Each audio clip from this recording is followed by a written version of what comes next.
pessoal, boa tarde. Hoje dia 29 de agosto, então, de 2020, sábado. Então, conforme eu tinha combinado com vocês na quarta-feira, eu vou deixar a resoluçãozinha de 2 exercícios aqui de equação de continuidade, tá? Então, primeiro, só relembrando um pouquinho as fórmulas, né? Então, a minha vazão em volume, ela é o volume pelo tempo, né? Só que, como nós vimos aquele dia na imagem lá do livro do Brunetti, esse volume aqui, né, eu consigo calcular ele multiplicando a distância percorrida pelo fluido pela área de seção transversal da minha tubulação. Então, eu sei que a vazão em volume é Q, que é volume por unidade de tempo, mas eu posso reescrever esse volume como posição vezes área, tá? Só que aí eu sei o seguinte, ó, que posição sobre tempo, lá de física, né, variação de posição pela variação de tempo, me dá velocidade, né? Então, S sobre T, na verdade, acaba sendo velocidade. Então, eu posso escrever essa equação de vazão em volume também desse jeito aqui, né? Então, vazão em volume é volume sobre tempo, e eu também posso escrever que vazão em volume é velocidade vezes área, tá? Aqui em cima eu tenho a massa específica, né, que é a massa por volume, tenho o peso específico, que é a massa específica multiplicada pela gravidade, e tem a minha equação de regime permanente, né? Então, a vazão mássica de entrada é igual a vazão mássica de saída. O que é a vazão mássica? É a massa por unidade de tempo, tá? Eu posso escrever dessa outra forma aqui também, né? Então, eu posso escrever ela como sendo massa específica vezes vazão em volume, ou ainda posso escrever ela desse jeito aqui, né? Massa específica vezes velocidade vezes área, uma vez que vazão em volume é velocidade vezes área. Então, eu posso usar qualquer uma dessas configurações dependendo dos dados que eu tenho. Coloquei aqui embaixo também a formulinha da vazão em peso, né? Vazão em peso é o quê? Massa vezes gravidade, que é a fórmula para calcular força-peso, dividido pelo tempo. Lembrando que massa sobre tempo é vazão em massa, então a vazão em peso é a própria vazão em massa vezes a gravidade, tá? Primeiro exemplo diz o seguinte, aliás, o exercício 6 da aula da quarta-feira. Um propulsor a jato queima 1,5 kg por segundo de combustível quando voa a velocidade de 230 metros por segundo. Determinar a velocidade dos gases provenientes da combustão, sabendo que A1 é igual a 0,4 metros quadrados, A3 é igual a 0,3 metros quadrados, a massa específica do ar é de 1,2 kg por metro cúbico e a massa específica dos gases de combustão é 0,5 kg por metro cúbico. Então aqui tem uma representaçãozinha esquemática, né? Ó, a saída dos gases 3, entrada do ar em 1, entrada do combustível em 2, tá? Anotei aqui do lado os dados para facilitar. Então, ó, a massa específica do ar, segundo o exercício, é 1,2 kg por metro cúbico. A massa específica dos gases de combustão é 0,5 kg por metro cúbico. A velocidade, ó, quando voa a uma velocidade de 230 metros por segundo, é V1, tá? Velocidade na seção 1. A vazão mássica é de 1,5 kg por segundo, né?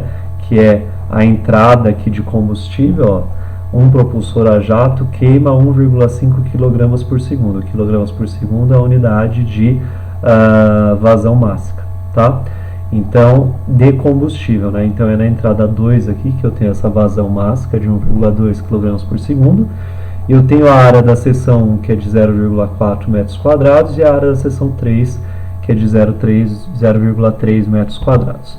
Então, comecei por onde? Comecei pela equação da continuidade, que me diz o seguinte, ó, que as entradas, ou seja, QM1 mais QM1 mais QM2 vai ser igual a QM3, tá? Faltou o M aqui, mas ó, QM1 mais QM2, as entradas vão ser iguais à saída, tá?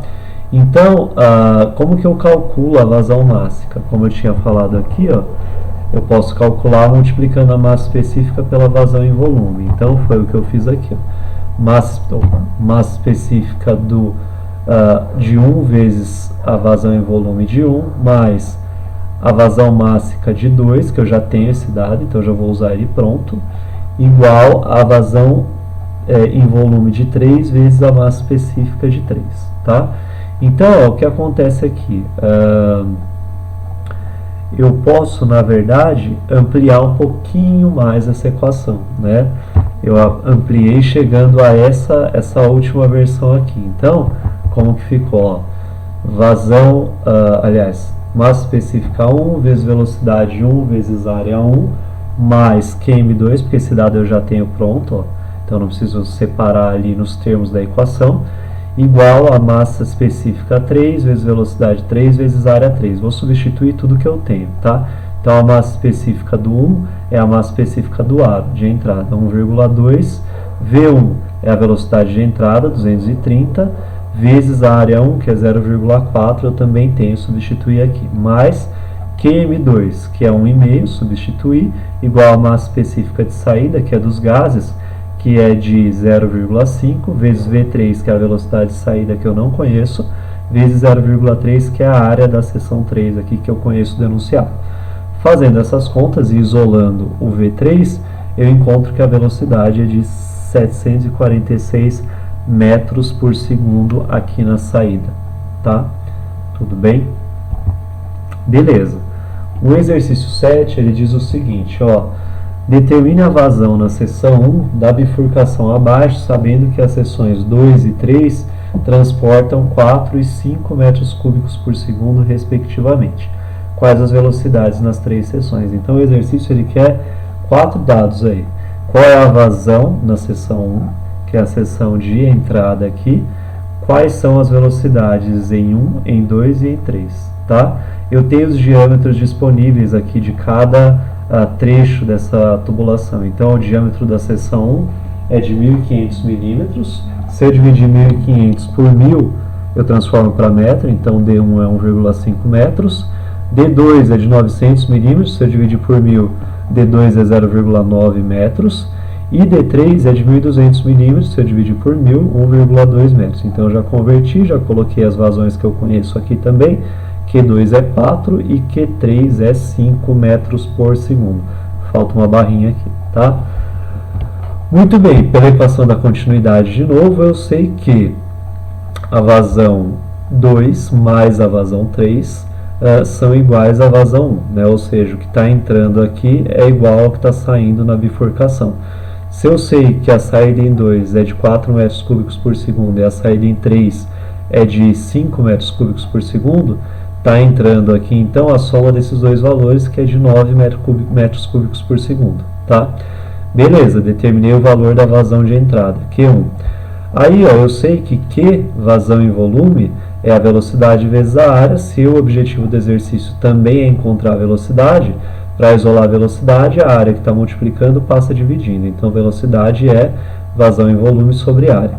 Antes eu vou calcular as áreas, então, já que eu tenho os diâmetros, né? Então, eu posso usar, para calcular as áreas, a formulinha de πr ao quadrado, tá? Então, aqui na área 1, vai ficar π vezes r, que é a metade de 1,5, 0,75 ao quadrado, que me dá 1,766 metros quadrados. A área 2, usei πr ao quadrado também, dividi o diâmetro 2 de 0,9 por 2, que deu 0,45, resultando em uma área 2 de 0,636 metros quadrados. E calculei a área 3 também usando πr ao quadrado, dividi o diâmetro de 1,2 por 2 para ter o raio de 0,6, resultado da conta 1,3 metros quadrados. Agora já posso substituir aqui para achar as velocidades. Então, a velocidade 1 vai ser a vazão em volume 1 dividido pela área 1, ou seja, 9 dividido por 1,766, que me dá a velocidade 1 de 5,09 metros por segundo. Velocidade 2, a mesma formulinha, só que a vazão em volume 2 dividido pela área 2, 4 dividido por 0,636, que me dá 6,29 metros por segundo de velocidade. E V3 é a vazão em volume 3 dividido pela área 3, ou seja, 5 dividido por 1,13, que me dá uma velocidade 3 de 4,42 metros por segundo. É isso, pessoal. Assistam o vídeo quantas vezes vocês precisarem. Quarta-feira nos vemos de novo na aula de fenômenos. É isso, bom final de semana e até quarta.